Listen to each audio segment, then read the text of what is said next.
سيد المرسلين سيدنا محمد وعلى آله وأصحابه أجمعين.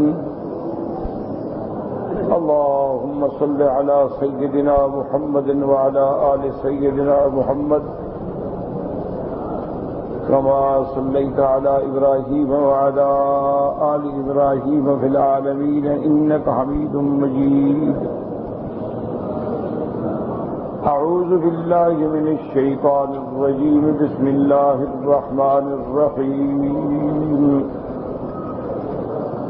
فلما قضينا عليه الموت ما دلهم على موته إلا دابة الأرض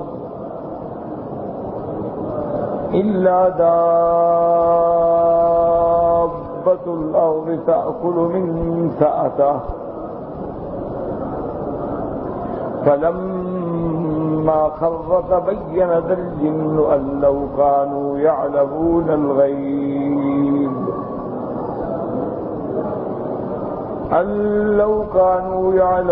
الغيب ما لبثوا في العذاب المهين. اللہ تبارک و تعالی نے کلام مقدس کی ان آیات مبارکہ میں سیدنا سلیمان علیہ السلام کے موت کے بارے میں ذکر فرمایا. جیسا الحمدللہ ہم نے پڑھا کہ اللہ نے داؤد علیہ السلام اور سلیمان علیہ السلام کو نبوت اور بادشاہت دونوں سے سرفراز کیا اور اللہ نے دونوں کو عظیم اور عجیب معجزات سے نوازا. داؤد علیہ السلام کو اللہ نے آواز دی، پہاڑوں کو مسخر کر دیا، پرندوں کو مسخر کر دیا جو آپ کے ساتھ مل کے اللہ کی تسبیح کہتے ہیں.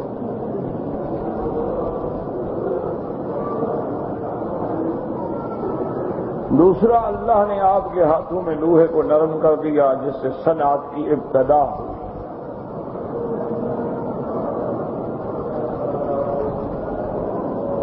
اور حضرت داؤد علیہ السلام اپنے ہاتھ سے زرہ بناتے تھے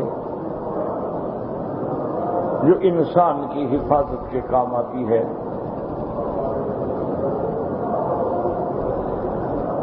اسی طرح اللہ نے سیدنا سلیمان علیہ السلام کو بھی نبوت اور بادشاہت دونوں عطا فرمائی. آپ بادشاہ بھی تھے، نبی بھی. اللہ نے حضرت سلیمان علیہ السلام کے لیے ہوا کو مسخر فرما دیا، آپ کے لیے تانبے کی نہر جاری فرما دی جس سے پوری دنیا میں یہ صنعت اور یہ چیزیں پھیلیں. اور اللہ تعالی نے جنات کو بھی آپ کے مسخر اور آپ کے تابع کر دیا کہ آپ کے حکم پہ وہ کام کرتے تھے. اور حضرت سلیمان علیہ السلام ان سے بنا عمائر، بڑے بڑے محاریب، مساجد، قلعے تعمیر کرواتے اور اس کو خوبصورتی کے لیے تماثیل، اور اسی طرح ان کے لیے وہ جفان کا جواب بڑے بڑے پیالے بھی تیار کرتے، وقدور الراسیات، اور بڑی بڑی دیگیں اور جمی ہوئی، کیونکہ حضرت سلیمان کا لشکر بہت بڑا. اور آخر میں اللہ نے حکم دیا کہ آل داؤد تم اللہ کی نعمتوں کا شکر کرو. آپ تو شکر کرتے تھے، منع یہ تھا کہ شکر پہ ہمیشہ قائم رہو اور زیادہ کرو. اور اللہ کے قرآن میں یہ وعدہ ہے کہ جب بندہ اللہ کی نعمتوں پہ شکر کرتا ہے اللہ اور عطا فرماتا ہے، اور اگر نافرمانی کرے تو اللہ تبارک و تعالیٰ کا عذاب بڑا سخت ہے. تو حضرت داؤد علیہ السلام نے اپنے سارے خاندان کو اکٹھا کیا اور 24 گھنٹے جو تھے وہ تقسیم کر دیے تاکہ کوئی گھڑی ایسی نہ گزرے جس میں آل داؤد کا کوئی بندہ اللہ کی عبادت میں مشغول نہ ہو. اور اس کے باوجود بھی حضرت داؤد علیہ السلام نے عرض کیا کہ یا اللہ ہم آپ کا شکر کیسے کر سکتے؟ شکر کرنے کی زبان بھی تو آپ نے دی، شکر کرنے کی توفیق بھی تو آپ نے دی، تو پھر اس شکر کا مزید شکر ہی ہے، ہم تو شکر ادا نہیں کر سکتے۔ اسی لیے میرے آقا نے رحمت دو عالم سیدنا محمد مصطفیٰ صلی اللہ علیہ وسلم بھی دعا میں فرماتے تھے، اللہم لک الحمد کلہ ولک الشکر کلہ وإلیک یرجع الامر کلہ، اللہم لا احصی ثناء علیک انت کما اثنیت علی نفسک، یا اللہ ہم تیری ثنا اور حمد کیا بیان کر سکتے۔ اسی طرح جیسے آیا کہ ما عبدناک حق عبادتک، ما شکرناک حق کا شکر ہے، کہ ہم تیرے شکر کا حق ادا کر ہی نہیں سکتے۔ اور یاد رکھو کہ شکر نیت سے بھی ہوتا ہے، شکر قول سے بھی ہوتا ہے، شکر فعل سے بھی ہوتا ہے، کیونکہ ہر عمل کی دار و مدار کیا ہے؟ نیت۔ انما الاعمال بالنیات، تو نیت ہوگی تو شکر کریں گے نا۔ اور شکر قول سے بھی ہے کہ آپ الحمدللہ، سبحان اللہ وبحمدہ، سبحان اللہ العظیم، سبحان رب، یہ سب اللہ کا شکر ہے۔ اور فعل سے بھی ہوتا ہے کہ نماز پڑھتے ہیں، یہ بھی شکر ہے، روزہ رکھتے ہیں، یہ بھی شکر ہے۔ اسی لیے حدیث مبارک میں آیا کہ داؤد علیہ السلام کی نماز بھی اللہ کو بڑی پسند اور روزہ بھی بڑا پسند، کہ حضرت داؤد علیہ السلام آدھی رات سو جاتے، پھر اٹھ کے ایک رات حصہ عبادت کرتے، پھر آرام کرتے۔ تو یہ چیزیں جو ہیں اللہ کو پسند ہیں کہ انسان اپنے نفس کا بھی خیال رکھے، اپنے اہل کا، اولاد کا، بیوی کا، بچوں کا، راحت کا، آرام کا۔ عاتق الذی حق حق کہو، اللہ یہ نہیں چاہتے کہ تم ساری رات نمازیں پڑھو، دن میں روزے رکھو گا، بال بچے چھوڑ کے جنگلوں میں جا بیٹھو۔ اسلام تو رہبانیت کا مخالف ہے۔ یہود و نصارہ میں احبار و رہبان ہوتے تھے، اور آج کل بھی ہندو میں ہوتے ہیں، بدھ مت میں ہوتے ہیں۔ اسی طرح وہ ہمیشہ کے لیے فیصلہ کر لیتے ہیں کہ جی ہم نے اچھا کپڑا نہیں پہننا، ہم نے اچھی خوراک نہیں کھانی، اور ہم نے شادی نہیں کرنی، اولاد اور بیوی کے چکروں میں نہیں پڑنا، بس اپنا دھیان میں لگا رہنا ہے، اور جنگلوں میں اور درختوں میں، اور تو یہ چیزیں اسلام کو پسند نہیں ہے۔ لا رہبانیت فی الاسلام۔ اسلام یہ کہتا ہے کہ دل ساعتن الی ھذا و ساعتن الی ھذا، کہ اگر ایک گھڑی اللہ کے دین میں لگاؤ، ایک گھڑی دنیا میں بھی لگاؤ، کسب حلال کرو۔ جو اللہ نے تمہیں توفیق دی ہے، تجارت ہے، کاروبار ہے، مزدوری ہے، محنت ہے، بالکل کر۔ اسی لیے ایک صحیح حدیث مبارک میں آتا ہے، صحابہ نے عرض کیا کہ یا رسول اللہ صلی اللہ علیہ وسلم، جب ہم آپ کی صحبت میں بیٹھے ہوتے ہیں، آپ کی خدمت میں بیٹھے ہوتے ہیں، یا رسول اللہ ہمارے دل کی عجیب کیفیت ہوتی ہے، اور جب ہم گھر چلے جاتے ہیں تو پھر وہ کیفیت نہیں رہتی۔ آدمی بچوں میں مشغول ہو گیا، گھر کے معاملات میں مشغول ہو گیا، ضروریات میں مشغول ہو گیا، تو حضور وہ کیفیت بدل جاتی ہے جو آپ کی موجودگی میں ہمیں ملتی ہے۔ حضور صلی اللہ علیہ وسلم نے فرمایا کہ اگر تم ہمیشہ اسی کیفیت میں رہو تو پھر تو اللہ کے فرشتے آگے تمہیں گلیوں میں ملیں، تمہیں سلام کریں۔ یہ تو ہوتا ہے کہ انسان ایک گھڑی راحت، ایک گھڑی آرام، ایک گھڑی کام۔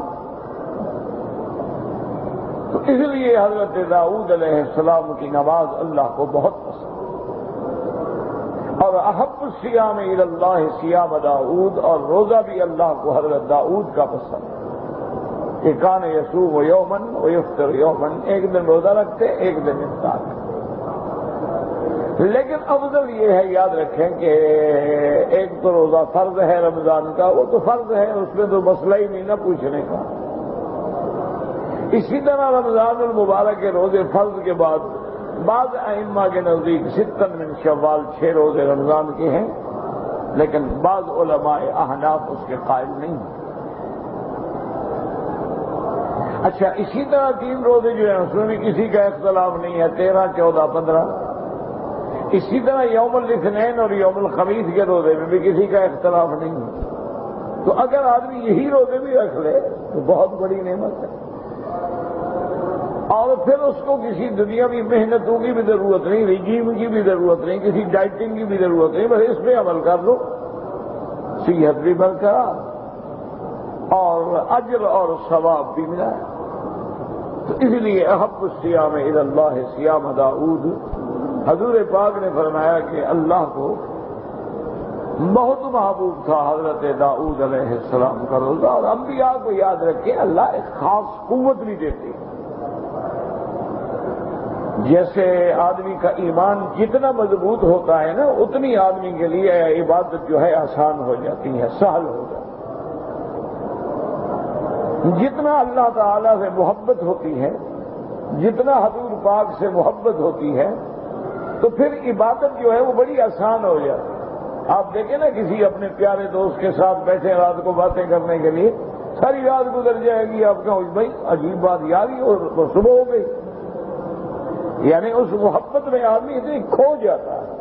تو جن کو اللہ کے رسول سے محبت ہو وہ بھی اللہ کے ذکر میں اور درود میں اور حضور پاک صلی اللہ علیہ وسلم پر صلاۃ و سلام بھیجنے میں ایسے محب ہو جاتے ہیں کہ سب کچھ بھول جاتے ہیں، ان کو کسی اور چیز میں لذت ہی نہیں ملتی۔ اگر وہ اور چیزوں پر کرتے ہیں تو ایک حق سمجھتے ہیں کہ بھئی آخر بیوی کا حق ہے، بچوں کا حق ہے، اولاد کا حق ہے، ہمسائے کا حق ہے، جیران کا حق ہے، دوستوں کا حق ہے، ورنہ ان کو مزہ نہیں آتا۔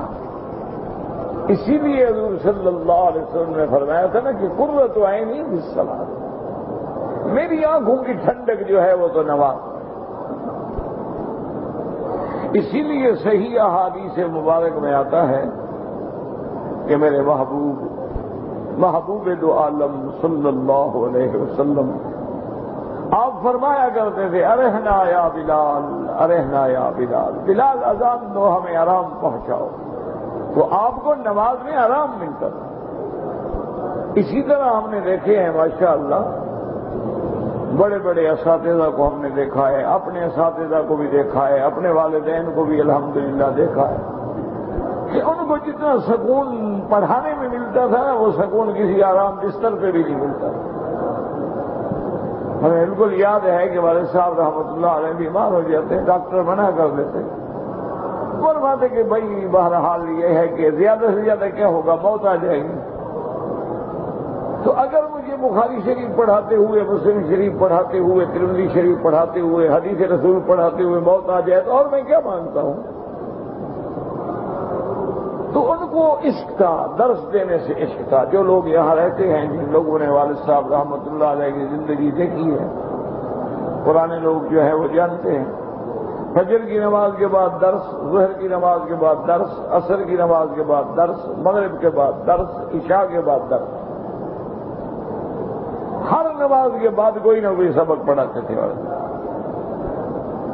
اچھا، وہ بڑے لوگ تھے، ریا تھا نہیں، خلوص تھا دین میں، یعنی بخاری شریف بھی پڑھا رہے ہیں اور کوئی بندہ کریمہ پڑھنے کے لیے آ گیا تو اس کو کریمہ بھی پڑھا رہے ہیں، کوئی قاعدہ پڑھنے کے لیے آ گیا اس کو قاعدہ بھی پڑھا رہے ہیں۔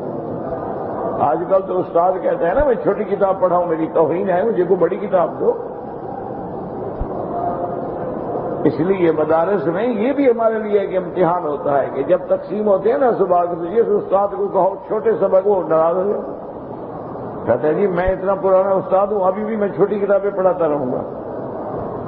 اور لوگوں میں یہ بات ہی نہیں، کوئی بندہ قاعدہ لے آیا اس کو قاعدہ پڑھانا شروع کر، کوئی بندہ قرات کی کتاب لے آیا اس کو قرات شروع کرا۔ اچھا، ہمارے علاقے میں کچھ لوگ تھے جو حکمت پڑھنا چاہتے تھے، طب پڑھنا چاہتے تھے، مجھے یاد ہے طب کی نفیسی ایک کتاب ہے، بہت مشکل کتاب ہے، بڑے بڑے اطباء، بڑے بڑے حکماء جو گزر چکے ہیں وہ بھی اس کتاب کو نہیں پڑھا سکتے، اور سب پڑھاتے۔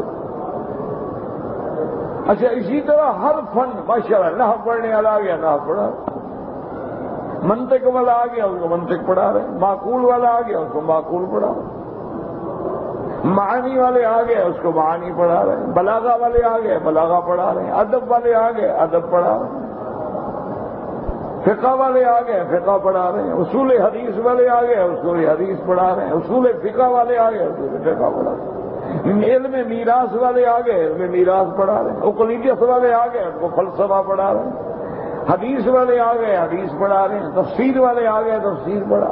عجیب یعنی زندگی تھی، ان کو اس کے بغیر راحت ہی نہیں آرام ہی نہیں ہوتا۔ مجھے ایک دن یہاں کے بہت بڑے عالم ہیں، اب بھی زندہ ہیں لیکن بہت بڑھاپا ہے، میرے خیال میں 100 سے عمر تجاوز کر گئی، بہت پرانے علماء میں ہیں، علماء قدماء میں ہیں ماشاءاللہ۔ تو انہوں نے خود مجھے فرمایا کہ ایک دن میں آپ کے والد کے درس سے گزرا تو میں نے سنا کہ وہ تفسیر ابن کثیر پڑھا رہے، تو کہتے ہیں میں دل میں حیران ہوا، ابھی یہ کیسا مولوی ہے، تفسیر تو خود تفسیر ہے، بس ابن کثیر کو پڑھانے کا کیا مطلب؟ بھئی تفسیر جو ہے وہ تو خود تفسیر ہے، تو یہ تفسیر ابن کثیر کیسے پڑھا رہے ہیں؟ یہ ہوتا بھی چلو قرآن شریف پڑھا رہے ہیں اس پر تفسیری حوالے ہوتے ہیں۔ اچھا بعض تفسیریں ہوتی ہیں جو باقاعدہ شاگردوں کو پڑھائی جاتی ہیں، جیسے جلالین ہے بیضاوی ہے، اسی طرح اور بھی بہت ساری تفسیریں ہیں جو نصفی ہے، تو یہ بڑی مشکل اور ادق تفسیریں ہیں اور اس میں طلباء کو باقاعدہ مدارس میں پڑھایا جاتا ہے۔ انہوں نے کہا بھی تفسیر ابن کثیر تو اتنی مفصل تفسیر ہے اس کو کیا پڑھانا؟ میں نے کہا چلو چھوڑو، پیچھے جا کے میں بھی بیٹھ گیا۔ یہ سنے تو صحیح بھی کیا پڑھاتے ہیں؟ کہنے لگے میں نے جب ایک درس سنا تو اس دن مجھے سمجھ آئی کہ تفسیر ابن کثیر تو میں نے سمجھی آج۔ میں تو یہ سمجھتا تھا کہ تفسیر میں سب کو لکھا ہوا ہے بس آدمی پڑھ لے گا، لیکن جب انہوں نے اس میں تقریر کی تو پھر مجھے سمجھ آیا کہ اللہ اکبر، اتنا عرصہ ہو گیا ہم نے ابھی تک تفسیر ابن کثیر کا مزاج ہی نہیں سمجھا کہ اس مفسر کا انداز کیا ہے اور مزاج کیا ہے۔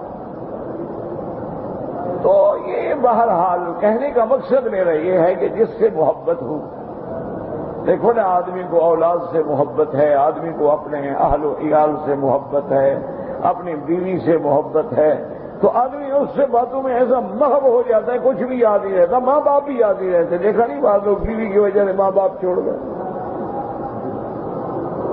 ماں باپ یاد ہی نہیں، کبھی یعنی سال ہر سال تک پوچھا بھی نہیں کہ میرا باپ کدھر ہے۔ تو جن لوگوں کو اللہ یا اللہ کے رسول سے محبت ہو ان کا کیا حال ہوگا؟ ہم نے تو محبت کی نہیں نا، ہم تو بس زبانی کلامی پڑھ لیتے ہیں لا الہ الا اللہ محمد رسول اللہ اللہم صلی اللہ محمد۔ ہمیں محبت نہیں ہے، سچی بات ہے، میں اللہ کے کعبے میں دیانت سے کہہ رہا ہوں، اگر ہمیں محبت ہو تو حضور کی مخالفت کریں نہ؟ ایمان سے کہو عاشق کبھی اپنے محبوب کی مخالفت کرتا ہے؟ وہ تو اس کے لیے دیوانہ ہو جاتا ہے، اس کے لیے گلیوں میں پھرتا ہے، پتھر لوگ مارتے ہیں وہ پھر بھی نہیں چھوڑتا، لوگ تانے دیتے ہیں وہ پھر بھی نہیں چھوڑتا، لوگ برا کہتے ہیں وہ پھر بھی نہیں چھوڑتا۔ اگر ہمیں حضور پاک سے محبت ہو تو حضور کی شکل سے محبت نہ ہو، ہم اس طرح پھروائیں داڑھی پہ۔ اگر ہمیں حضور سے محبت ہو تو ہم لباس انگریزی پہنیں، کوئی مسئلہ نہیں آپ پہنیں، لیکن یہ محبت کی بات نہ کریں، مسئلے کو سمجھیں۔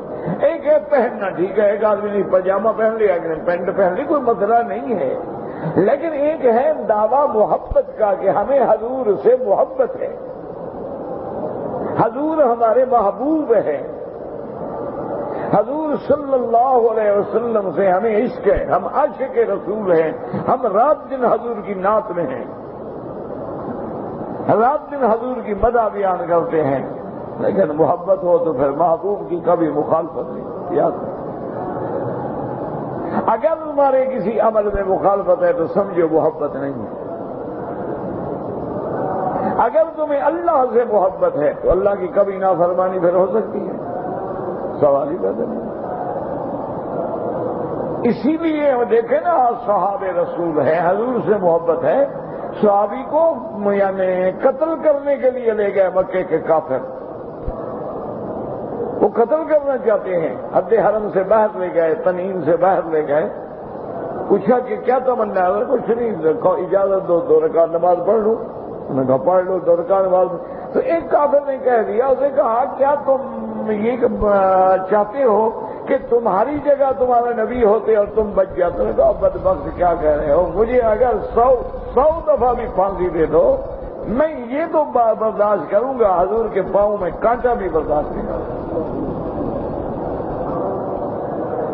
اور پھانسی چڑھ رہے ہیں اور اس کے بعد کھڑے ہیں، اور اس کے بعد جو ہے اللہ سے جو درخواست کریں، یہ نہیں کہا کہ میرے بچے، میری بیوی، میرے آل، اللہ بس آپ ایک تو میری قربانی قبول فرما دے اور نبی پاک کو خبر دے دینا کہ تیرا عاشق پھانسی چڑھ گیا۔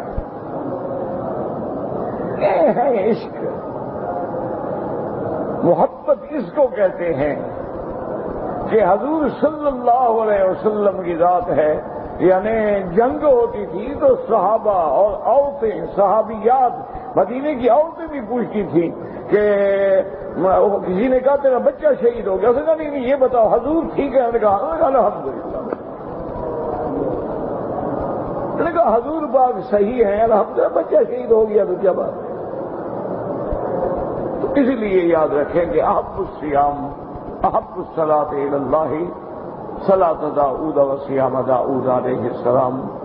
تو اللہ نے آپ کو اور آپ کے بیٹے کو نوازنے سے، اسی لیے میں نے عرض کیا تھا کہ آدمی کے لیے یہ بہت بڑا انعام ہوتا ہے، یہ سب سے بڑا انعام ہے کہ آدمی کی اولاد والدین کے سامنے ہو اور صلاح کے آخری درجے پہ ہو، تو پھر والدین کو جو خوشی ملتی ہے، جو راحت ملتی ہے نا، اس کا کوئی جواب ہی نہیں۔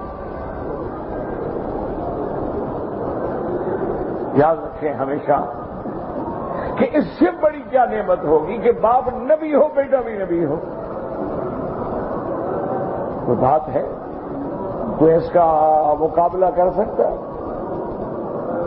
اللہ اکبر۔ اللہ تبارک و تعالی جس کو نوازنا چاہے، یہ بہت کم ہوتا ہے، بہت کم لوگوں میں ہم نے دیکھا ہے کہ اللہ نے والدین کے ساتھ اولاد کو بھی نوازا۔ والدین عالم، اولاد اس سے بڑی عالم، اولاد کی اولاد عالم، تو یہ سب سے بڑا انعام ہے۔ اسی لیے سیدنا ابراہیم کی دعا ہے نا وَجَعَلْنَا لِلْمُتَّقِينَ إِمَامًا۔ اسی لیے سیدنا ابراہیم علیہ السلام نے اللہ سے جب دعا مانگی تھی تو یہاں یہ بھی کہا تھا، تو وہاں یہ بھی دعا تھی وَمِن ذُرِّيَّتِي۔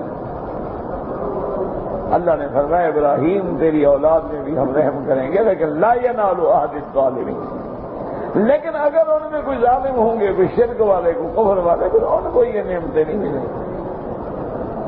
تو اسی لیے حضرت ابراہیم کو کہا جاتا ہے ابو الانبیاء، کہ آپ انبیاء کے باپ ہیں، کہ آپ کی اولاد میں اللہ نے کتنے نبی بھیجے۔ تو اب حضرت سلیمان علیہ السلام کا ان واقعات میں اللہ پاک ان کی موت کا واقعہ بیان فرماتے ہیں۔ اچھا اب یاد رکھو میں نے کیا عرض کیا تھا، سب سے پہلے آپ نے کیا پڑھا تھا؟ مسئلہ کیا تھا؟ قیامت۔ اسی سورت مبارک میں سب سے پہلے آپ نے جو مسئلہ پڑھا تھا وہ کیا تھا؟ قیامت تھا، کہ کافروں نے کیا کہا تھا کہ لا تأتین الساعہ، قیامت نہیں آئے گی۔ اللہ نے فرمایا میرے نبی آپ قسم کھائیں، قل بلا وربی لتأتینکم، مجھے اپنے رب کی قسم ہے قیامت آئے گی۔ تو اسی میں میں نے عرض کیا تھا کہ اللہ نے آگے جو واقعات بیان کیے ہیں وہ بھی گویا قیامت پہ دلیل ہیں کہ جو خدا پہاڑوں کو بولنے کی توفیق دے سکتا ہے، جو خدا پرندوں کو تسبیح کہنے کی توفیق دے سکتا ہے، جو خدا حضرت داؤد کے ہاتھ میں لوہے کو پانی بنا سکتا ہے، تو میں دوبارہ نہیں پیدا کر سکتا، کس مشکل میں پڑے ہوئے، جو خدا سلیمان علیہ السلام کے ہوا تابع کر دیتا ہے، جو خدا ان کے لیے تانبے کی نہریں بہا دیتا ہے، جو خدا ان کو جنوں جیسی سرکش قوم کو تابع کر دیتا ہے، تو کیا اس اللہ کے آگے مشکل ہے کہ تمہیں دوبارہ پیدا کر دوں؟ اصل یہ سارے دلائل جب جائیں گے نا تو اسی بات کی طرف. تو اب آ گیا اللہ تبارک و تعالیٰ نے یہاں ذکر فرمایا کہ فلما قضینا علیہ الموت ما دلهم على موته إلا دابة الأرض تأكل من سأته فلما خر تبينت الجن أن لو كانوا يعلمون الغيب ما لبثوا أن لو كانوا يعلمون الغيب ما لبثوا في العذاب المهين. اللہ نے فرمایا جب ہم نے فلما قضینا علیہ الموت، جب ہم نے حضرت سلیمان پہ موت کا فیصلہ فرما دیا، تو یہاں سے دلیل ملی کہ اتنی قوت والا بادشاہ، اتنی طاقت والا بادشاہ، اتنی معجزات والا نبی ہے، لیکن موت سے نہیں بچ سکتا. اللہ موت کا فیصلہ کر چکے ہیں. فلما قضینا علیہ الموت، اللہ پاک نے موت کا وہ منظر بھی بیان فرما دیا. یاد رکھو کہ موت ایسی چیز ہے کہ اللہ کا ہر نبی، ہر پیغمبر، ہر ولی، ہر انسان جو ہے اس پہ لازم موت آنی ہے. جیسے اللہ فرماتے ہیں انک میت وانہم میتون. اللہ نے فرمایا میرا محبوب محمد مصطفیٰ تحقیق آپ پہ بھی موت نے آنا ہے اور آپ کے دشمنوں پہ بھی موت نے آنا ہے، اور پھر قیامت والے دن اللہ فیصلہ فرمائیں گے. اور اسی طرح اللہ فرماتے ہیں کل من علیہا فان وَيَبْقَى وَجْهُ رَبِّكَ ذِي الْجَلَالِ وَالْإِكْرَامِ. اللہ فرماتی ہے کہ جو چیز میں نے پیدا کی اس میں میں نے فنا لکھ دی ہے. ہر چیز فانی ہے، ہر مخلوق فانی ہے، آسمان و زمین فانی ہے، انس و جن فانی ہے، باقی صرف اللہ کی ذات ہے جس پہ کبھی فنا نہ آئی ہے نہ آئے گی، جو ہمیشہ ہے، جو پہلے بھی تھا، جو اب بھی ہے، جو ہمیشہ رہے گا. هو الاول والآخر، سب سے پہلے بھی اسی کی ذات جب کچھ نہیں تھا تو میرے خدا کا وجود، اور سب سے آخر میں جب سب فنا ہو جائیں گے لا باقی الا اللہ. اس لیے یاد رکھیں پہلا مسئلہ یہ سمجھو کہ موت برحق ہے. موت انبیاء پہ بھی آتی ہے، موت صلحاء پہ بھی آتی ہے، موت اولیاء اللہ پہ بھی آتی ہے. کسی کو موت سے مفر نہیں ہے. جو پیدا ہوا ہے ہر حال میں مرنا ہے. اس لیے کسی عربی شاعر نے کہا تھا لِدُونِ الْمَوْتِ وَابْنُونِ الْخَرَابِ. کیا عجیب بات کی کہتا ہے، اے میری بیٹیاں، میری بہنیں، تم اس لیے بچے جنتی ہوتا کہ مر جائیں. پیدا ہوگا تو مرے گا نا. اور اس لیے تم مکان بناتے ہو تاکہ گر جائیں. آخر ایک دن گرنا ہے نا، 10 سال بعد، 50 سال بعد، 100 سال بعد. اور ایسی بات اوقات ہوتا ہے کہ کھنڈر بن جاتے ہیں، آثار بھی مٹ جاتے ہیں. اب دیکھا نہیں ہے کہ 1000 2000 سال پہلے کے آثار برآمد ہوتے ہیں. محجدڑو ہے اور جگہ ہیں، وہاں جا دیکھیں ہزاروں سال پہلے کے آثار ہیں. اب وہاں کھنڈر بھی باقی نہیں، نشان بھی باقی نہیں. کھدائی کرتے کرتے کرتے کوئی نہ کوئی چیز نکل آتی ہے. تو اس لیے ایک تو مسئلہ یہ ہوا کہ موت برحق. دوسرا مسئلہ یہ ہے کہ اللہ تعالی موت کے بعد بھی جس کو چاہیں اس کی حفاظت فرما دیتے ہیں.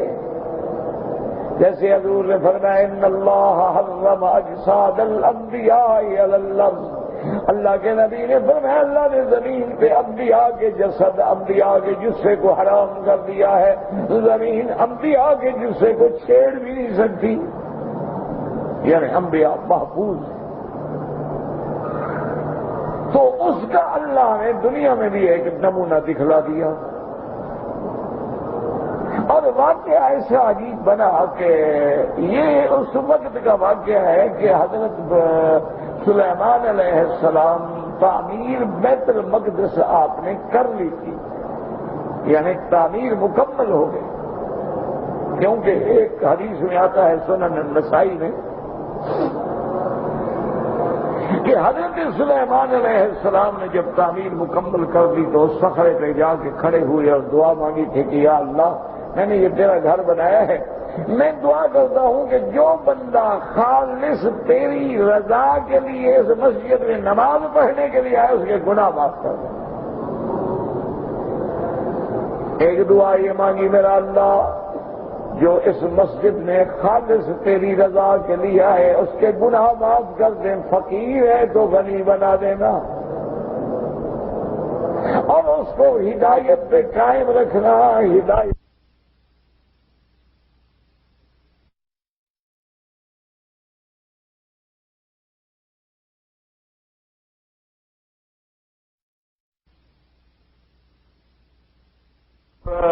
یعنی جیسے ہم کہتے ہیں کہ بھئی ابھی ڈھانچہ بن گیا، ابھی عادت بن گئی، لیکن اس کا سنوارنا اور بنانا اور اس کو خوبصورت ٹچ دینا اس کے لیے تو یہ کام باقی تھا۔ مسجد بن گئی حضرت کی زندگی میں۔ حضرت سلیمان علیہ السلام کو اللہ تعالی نے بعض روایات میں یہ بھی آتا ہے کہ اللہ نے آپ کو خبر بھی دے دی تھی کہ اب آپ کی موت قریب ہے، جیسے حضور نے فرمایا تھا نا کہ بی بی عائشہ سے کہ عائشہ عبد خیرہ، ایک اللہ کا بندہ ہے جس کو اللہ نے اختیار دیا ہے کہ رہنا چاہو دنیا میں تو عمر بڑھا دیتے ہیں، کیا مشکل، اور اگر لکھا اللہ چاہیے تو پھر ٹھیک ہے موت کا وقت آ رہا۔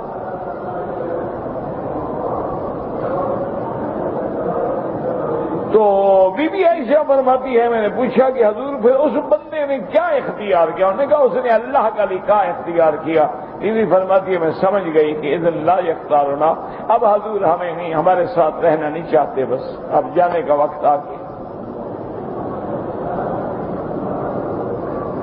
تو حضرت سلیمان علیہ السلام میں بعض روایات میں یہ ہے کہ ایک شیشے کا کمرہ تھا، اس میں آپ کھڑے ہو کے عبادت کرتے تھے تاکہ جب نماز سے فارغ ہوئے دیکھ لیا بھی کام ہو رہا ہے اور باہر والوں نے بھی دیکھ لیا کہ حضرت سلیمان کھڑے۔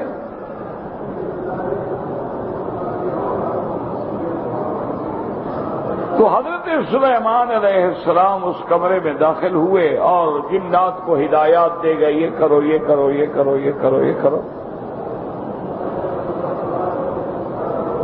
جب داخل ہوئے تو نماز پڑھتے پڑھتے پڑھتے جب آپ تھک جاتے تھے تو عصا مبارک بغل میں رکھ کے ذرا ٹیک لگا لیتے کہ تھوڑا سا پاؤں کو آرام مل گیا، ٹیک لگ گئی، پھر ادھر تھوڑی ٹیک، جو نفلی عبادت ہے اس میں توسع ہوتا ہے، اس کے اندر اتنی باتوں کی اجازت ہوتی۔ اللہ کی شان دیکھیں گے، حضرت سلیمان علیہ السلام عبادت میں مشغول ہیں اور اللہ نے حکم دیا ملک الموت کو کہ روح قبض کر دو۔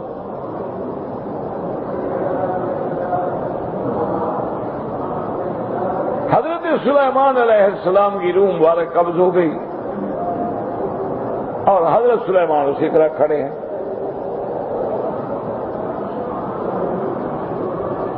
اللہ نے یہ بھی انتظام فرما دیا کہ جیسے کھڑے ہیں اسی طرح کھڑے رہیں۔ اسی لیے میں نے بار بار کئی دفعہ عرض کیا ہے کہ انبیاء کی حیات کو بحث نہ کیا کرو، اس کا بڑا شان ہے، ہم سے کوئی بے ادبی ہو جائے ہم تو مارے گئے نا۔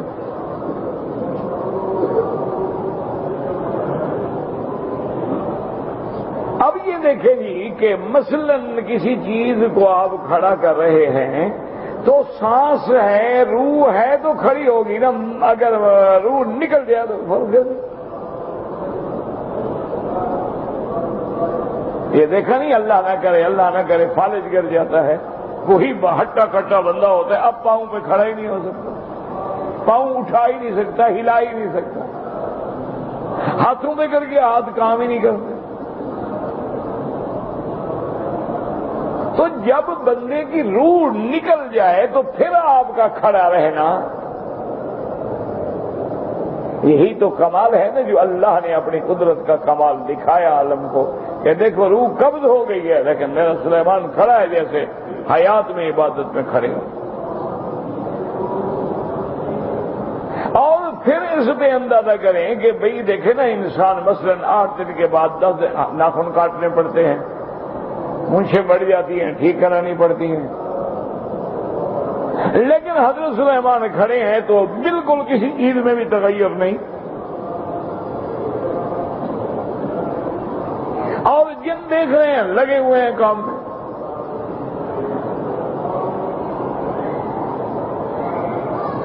قرآن مقدس میں یہ آتا ہے کہ اللہ تبارک و تعالی نے جب آپ کی موت کے راز کو ظاہر کرنا تھا تو دابۃ الارض، قرآن میں اس کا نام ہے دابۃ الارض، اس کو ہم اردو میں کہتے ہیں دیمک۔ یہ جو لکڑی کو نیچے سے دیکھا ہے، لکڑی کو کھا جاتی ہے، باریک باریک سی ہوتی ہے، لیکن ایسے کھاتی ہے لکڑی کو کہ بالکل لکڑی خالی ہو گئی۔ اچھا کبھی ایسا ہوتا ہے اندر سے کھا جاتی ہے، باہر لکڑی سالم کھڑی ہوئی ہے، دیکھو لکڑی بڑی، کیوں مارو لکڑی ٹوٹ گئی، اندر سے کھوکھلی۔ اچھا بعض اوقات خشک درخت جو ہے ان کو لگ جاتی ہے،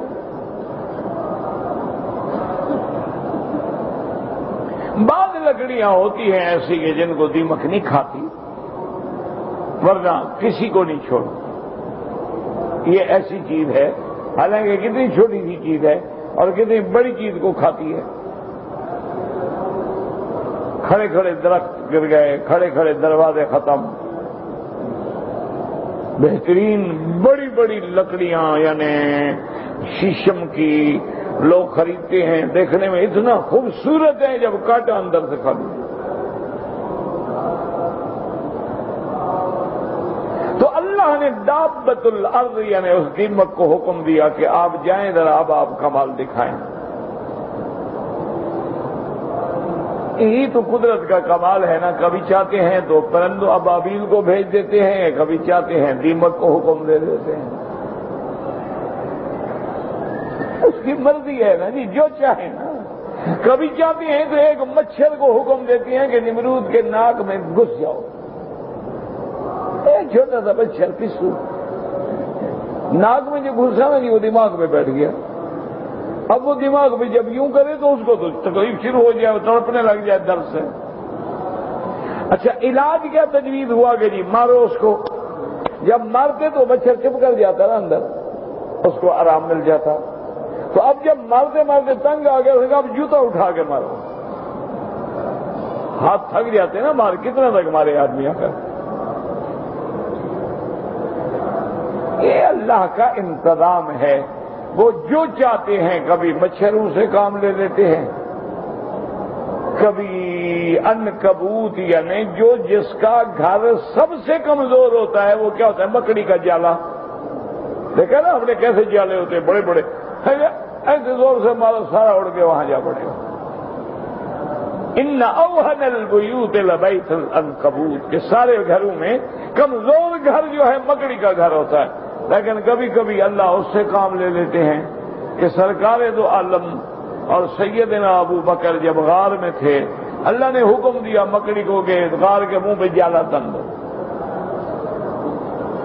اب جو دیکھو کہ بھئی اگر اندر جاتے یہ جالا نہ ٹوٹ جاتا، بلا خدا کے بندے، اگر حضور اس غار میں ہوتے تو یہ جالا کھڑا رہتا، عجیب بیوقوف، چلو یار اور ڈھونڈے۔ کبھی عنکبوت سے کام لے لیتے ہیں، نمرود جیسے لوگوں کو مچھروں سے مروا ڈالتے ہیں، ابرہہ جیسے لشکر کے لیے اللہ ابابیل بھیج دیتے ہیں۔ اب حضرت سلیمان علیہ السلام کی موت کا راز جو کھولنا ہے تو دیمک کو حکم دے دیا کہ آپ کی لکڑی کو کھاؤ۔ اب دیمک جناب نیچے سے عصا کو لگی ہوئی ہے، کھاتے کھاتے کھاتے وہ جب کمزور ہو گیا تو اب تو حضرت سلیمان کا بوجھ کیسے برداشت کرے، تو حضرت سلیمان گر گئے۔ اب جب حضرت سلیمان علیہ السلام گر گئے، جنات بھاگے، دیکھا، انہوں نے کہا او تو موت آ گئی ہے۔ اب جناب انہوں نے کہا کہ پتہ تو کرو، تحقیق تو کرو، کب موت آئی؟ ابھی آئی، رات آئی، کل آئی؟ انہوں نے کہا نہیں بھائی، یہ دیکھو نا آپ کا آسے کو دیمک لگ گئی، دیمک نے آسے کو کھایا، جب آسا کمزور ہوا تو حضرت گر گئے۔ تو اب سب سے پہلے تو ہمیں یہ تحقیق کرنی چاہیے کہ کسی لکڑی پہ دیمک کٹھی کر کے چھوڑ دو۔ دیکھو جن کتنا پڑھے لکھے ہیں، قاعدہ حساب کر رہے ہیں۔ آج کے جدید پڑھے لکھے لوگ جو ہے وہ بھی نہ عقل لڑا سکے یہاں تک۔ انہوں نے جناب ایک لکڑی پہ دیمک لا کے چھوڑ دی، دیمک نے کھانا شروع کر دیا۔ جب دیکھا کہ بھئی یہ 24 گھنٹے میں کتنا سینٹی میٹر کھا جاتی ہے، مثال کے طور پہ 1 سینٹی میٹر ایک دن میں، تو اس کا معنی یہ ہے کہ مہینے میں 30 سینٹی میٹر۔ تو اس سے اندازہ کرتے کرتے جب انہوں نے حساب کیا، انہوں نے کہا حضرت کو تو فوت ہوئے 100 سال گزر گئے، ہم مر گئے، عمارتیں بنا بنا بنا بنا کے، پتہ ہوتا تو بھاگ جاتے، جان چھوٹتی۔ تو اللہ نے دوسرا مسئلہ بھی حل کیا کہ لوگوں کے جو دماغ میں خناس ہے کہ جنات کو علم الغیب ہوتا ہے، اور جیسے ہمارے جاہل پیر کہتے ہیں کہ جن تابع ہیں جی وہ غیب کی خبریں دے دیتے ہیں، تو اللہ نے فرمایا بدبختو، اگر ان کو غیب کا علم ہوتا تو 100 سال پتھر اٹھاتے رہتے، ان کو تو خود پتہ نہیں ہے کہ حضرت سلیمان پہ کب موت آئی۔ جب ان کو علم غیب نہیں ہے تو تمہیں علم غیب کی خبر کیسے دے دیتے؟ لیکن یاد رکھو اصل وجہ پتہ کیا ہے کہ اللہ نے جنات کو بڑا تیز رفتار بنایا ہے، وہ چاہتے ہیں تو اڑ جاتے ہیں، اور جنات جو ہیں وہ مثلاً ایک رات میں 1000 میل کا سفر کر کے ایک شہر میں چلے گئے، وہاں کے سارے معلومات کر کے آ گئے اور اپنے گرو کو آگے بتا دیا، اس نے خبر دے دی، لوگوں نے سمجھا علم غیب، علم غیب تھوڑا وہ تو دیکھ کے آیا ہے۔ کیونکہ ہم اتنی تیز رفتاری سے وہاں نہیں جا سکتے، لیکن جن تو پہنچ جاتا ہے، تو جب پہنچ کے دیکھ لیا تو اس میں کون سا علم غیب ہے؟ اصل بات یہ ہوتی ہے، کہتے ہیں نا جی کہ ہمارے حضرت کے جنات تابع ہیں، دیکھو جی ہم بیٹھے ہوئے تھے اور موسم بھی نہیں تھا، شہر بھی نہیں تھا، اور وہ مٹھائی وہاں بنتی بھی نہیں، بس حضرت نے اشارہ کیا تو مٹھائی آ گئی، وہ جن کہیں سے اٹھا کے لے آیا۔ اس میں کوئی کمال نہیں ہوتا ہے، ایسے ہے جیسے آپ گھڑی دیکھ کے ٹائم بتا دیں، اس میں کون سا علم غیب ہے؟ آپ دیکھیں، آپ مائکروسکوپ لگا کے لوگ دیکھتے ہیں اس مادہ منویہ کو، ڈاکٹر بتا دیتے ہیں کہ بھئی تمہارے اندر اولاد پیدا کرنے کی قوت نہیں ہے، تو یہ کون سا علم غیب ہے بھائی؟ الٹرا ساؤنڈ کر کے اگلے بتا دیتے ہیں بھی آپ کے گردے میں پتھری ہے، یہ کون سا علم غیب ہے؟ یہ علم غیب نہیں ہوتا۔ علم غیب کا معنی یہ ہوتا ہے کہ جو اشیاء مخلوق سے غائب ہیں بغیر اسباب کے، یعنی ما فوق الاسباب، ان کا علم حاصل ہو جائے، اور یہ علم غیب صرف اللہ کی ذات کو۔ قل لا يعلم من في السماوات والارض الغیب الا اللہ، اللہ کے سوا کوئی غیب نہیں جانتا۔ اسی طرح ہمیشہ یاد رکھیں کہ اب جناب وہ جنات کو جب پتہ لگا تو کہنے لگے، اللہ نے فرمایا کہ لو كانوا يعلمون الغیب، اگر وہ جانتے غیب ما لبثوا في العذاب المہین، اس عذاب میں تو نہ پڑے رہتے کہ پتھر اٹھا اٹھا کے ان کے تو ان کو جان نکل گئی۔ اب یہ ہے کہ لوگ جو ہے نا بڑے بڑے اشکال کرتے ہیں، اللہ پاک رحمت کرے۔ پہلی بات تو یہ سمجھیں کہ جتنا اللہ کے قرآن میں ہے یا جو فرمان محمد مصطفیٰ میں ہے صلی اللہ علیہ وسلم، لیکن پہلے تحقیق کریں کہ کیا حقیقت قرآن میں وہ مسئلہ ہے۔ صحیح حدیث میں ہے، چونکہ بہت سارے دشمن ہیں جنہوں نے جھوٹی حدیثیں بنا دی. ایسے ایسے واقعات بنا دیے کہ جیسے ساری زمین جو ہے ایک بیل کے سینگ پہ کھڑی ہے. اب بیل جو ہے وہ سینگ بدلتا ہے. یہ کوئی بات ہے؟ کوئی عقل کے خلاف، شریعت کے خلاف، قرآن کے خلاف، اسلام کے خلاف، لیکن لوگوں کے دماغ میں بٹھا دیا جاتا ہے. تو ایسے واقعات سے دشمن بھی بڑا فائدہ اٹھاتے ہیں، وہ بھی بعض روایات اندر داخل کر دیتے ہیں. اگر قرآن کی آیت ہے اور حدیث ہر لحاظ سے صحیح ہے، یعنی حدیث صحیح ہے سندن، متنن، روایتن، روایتن، اور اس میں کوئی لفظ ہمیں سمجھ نہیں آ رہا تو بس چھوڑ دیں کہ ہمارا عقل ناقص ہے، اللہ قادر.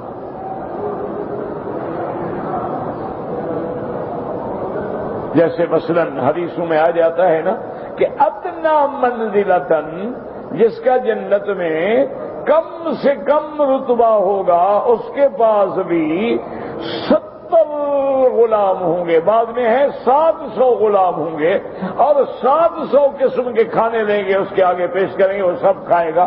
تو لوگ کہتے ہیں یار جنت میں جا کے پیٹو بن جائے گا، کھاتا رہے گا. 700 پلیٹ سے اگر ایک ایک بوٹی بھی لے تو 700 بوٹی کھا جائے گا. تو ایسے عقل نہ لڑایا کریں. بعض روایات موضوع ہوتی ہیں، بعض روایات غلط ہوتی ہیں، دشمن اندر ڈال دیتی ہیں تاکہ اسلام کے خلاف زہر پھیلائیں. اور اگر روایات صحیح بھی ہوں تو اللہ قادر ہے.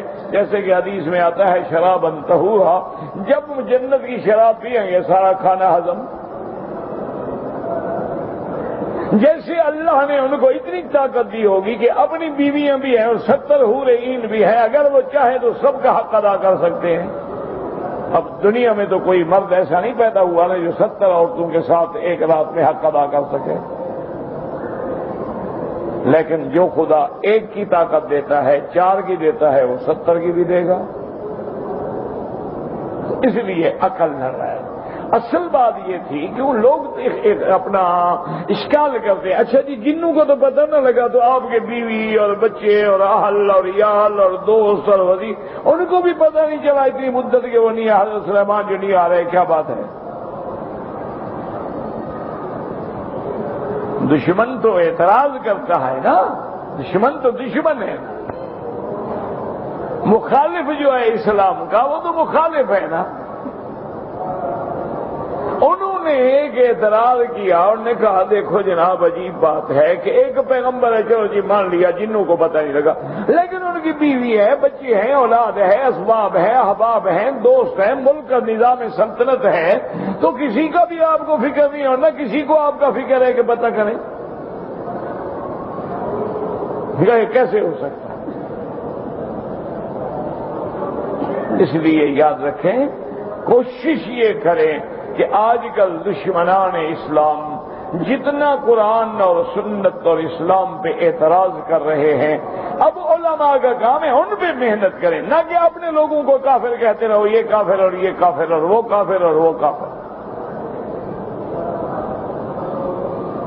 یہ بہت بڑی بدقسمتی ہوتی ہے کہ آدمی فرقہ کے باطلہ کو چھوڑ کے حق والوں کے پیچھے پڑ جائے.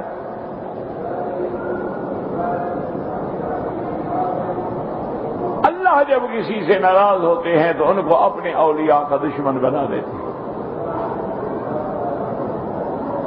اصل بات صرف اتنی تھی کہ جیسے میرے آقا غار حرا میں عبادت کے لیے جاتے تھے، کبھی 1 دن، کبھی 8 دن، کبھی 1 مہینہ،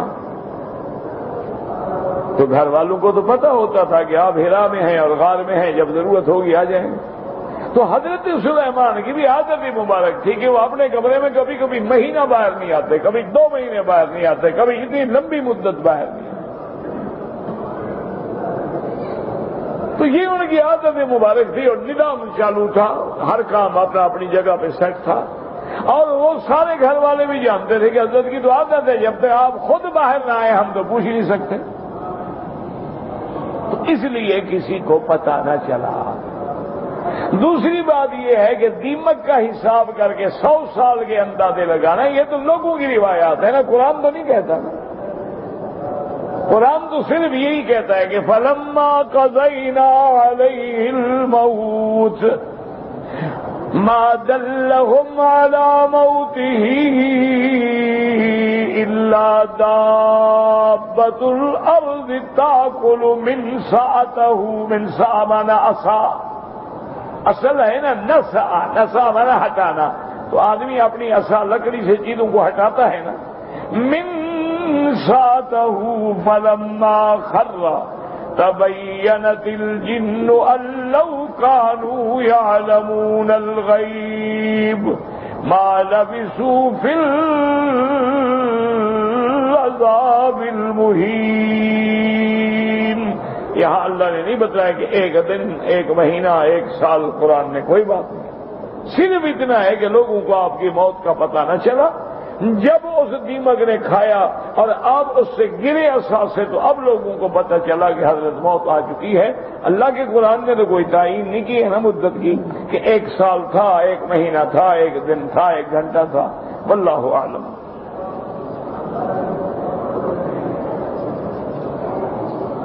کہتے جی کہ میاں بیوی اگر غصے ہو کر ایک دوسرے سے بات نہ کریں تو گناہ ہے، بالکل گناہ ہے۔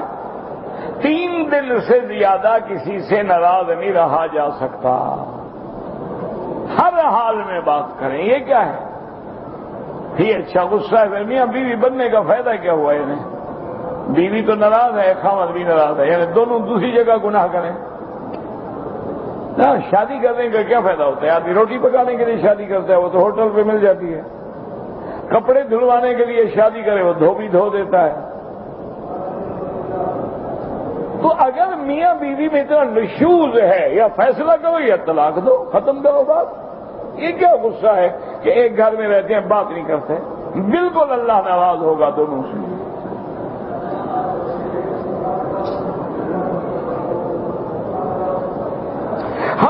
میں رہنے والا ہے، حج کے زمانے میں 4 رکعت پڑھے گا کہ 2 پڑھے گا؟ جب حج آئے گا تو مسئلہ پوچھ لینا انشاءاللہ۔ اس کو آج یاد آیا، حج ہو گیا، محرم ختم ہونے والا ہے، مسئلہ اس کو آج یاد آیا۔ بس عادت ہے کہ چھیڑ خانی کرنی ہے، اور کوئی مسئلہ نہیں۔ انا للہ و انا الیہ، حضور کی امت کو خدا کے لیے معاف کر دو، اللہ کے لیے معاف کر۔ یہی مسئلے باقی رہ گئے ہیں کہ آمین زور سے کہنی ہے، کہ ایسا کرنی ہے، 4 رکعتیں پڑھنی ہے کہ 2 پڑھنی ہے۔ اب امت اسی مسئلے پہ رہ گئی ہے باقی۔ کفر تمہیں مٹانے پہ تلا ہوا ہے، تمہارے ملکوں کے ملک اس کی زد میں آ گئے ہیں، اور تم ابھی تک ان فروعی مسائل پہ لڑ رہے ہو۔ یہ تو علمی مسئلہ ہے۔ احناف کے نزدیک یہ ہے کہ مقیم جو ہے وہ 4 پڑھے گا، مسافر ہے تو 2 پڑھے گا۔ علمی مسئلہ، اس میں کوئی جھگڑا نہیں، کوئی اختلاف نہیں۔ ان کی دلیل ہے کہ حضور پاک نے 2 پڑھی ہیں، احناف کی دلیل ہے حضور مدینے سے آئے تھے۔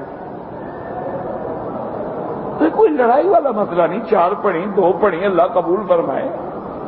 کون سا کفر اسلام کی جنگ ہے کہ اس پہ جناب کتابیں لکھو اور بحثیں کرو اور لوگوں کے مغز خراب کر ڈالو۔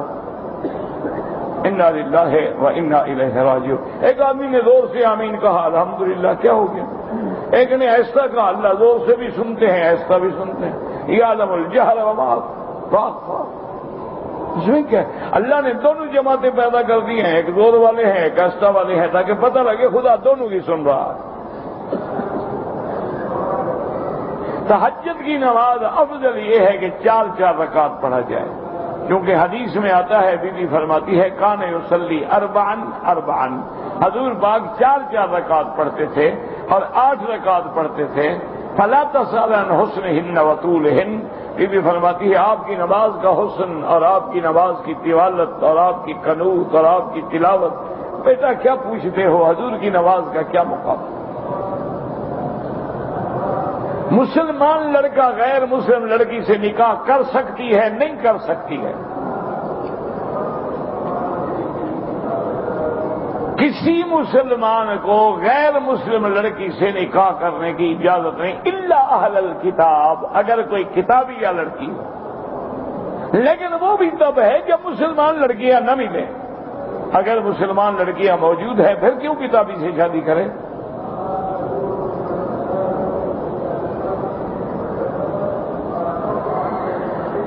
طواف کے دوران میں قرآن کی تلاوت افضل ہے یا ذکر افضل ہے؟ ذکر افضل ہے، سبحان اللہ والحمدللہ، کیونکہ اگر قرآن کی تلاوت افضل ہوتی تو میرے مدنی پاک قرآن پڑھتے ہیں۔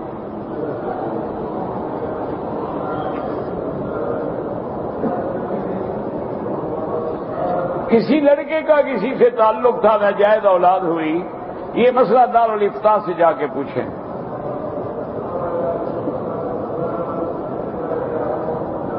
کہتے جی کہ میں ایک گناہ سے توبہ کر چکا ہوں لیکن وہ گناہ مجھ سے بار بار ہو جاتا ہے، صحبت بدلو۔ جب تک صحبت نہیں بدلو گے گناہ نہیں چھوٹے گا۔ ماحول تو وہی رہے، گناہ کیسے چھوٹے؟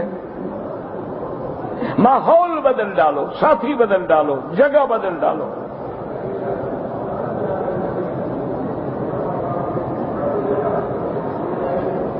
میرے پاس ایک مکان ہے، میں اس میں رہتا بھی نہیں ہوں اور کرائے پر بھی نہیں ہے، خالی پڑا ہوا ہے، اس کی زکات دینی ہے۔ نہیں، جب آتا ہی کچھ نہیں زکات کیسے دو گے؟ وہی آمدنی آئے گی تو زکات دو گے، جب آمدنی نہیں ہے تو کیا کرو گے؟ ربنا تقبل منا انك انت السميع العليم اللهم فرج هم المهمومين نفس كرب المكروبين واقض الدين عن المدينين واشفنا واشف مرضانا ومرضى المسلمين اللهم اصلحنا واصلح بنا واصلح اولادنا واولاد المسلمين اللهم اصلح شبابنا وشباب المسلمين اللهم اصلح احوالنا واحوال المسلمين اللهم اصلح بناتنا وبنات المسلمين اللهم اصلح ذرياتنا وذريات المسلمين اللهم حبب اليهم الايمان وزينه في قلوبهم وكره اليهم الكفر والفسوق والعصيان اللهم اجعلنا واجعلهم من الراشدين ناجحين فائزين برحمتك يا ارحم الراحمين اللهم اشفنا واشف مرضانا ومرضى من اوصانا واستوصانا ومرضى المسلمين سبحان ربك رب العزة عما يصفون والسلام على المرسلين والحمد لله رب العالمين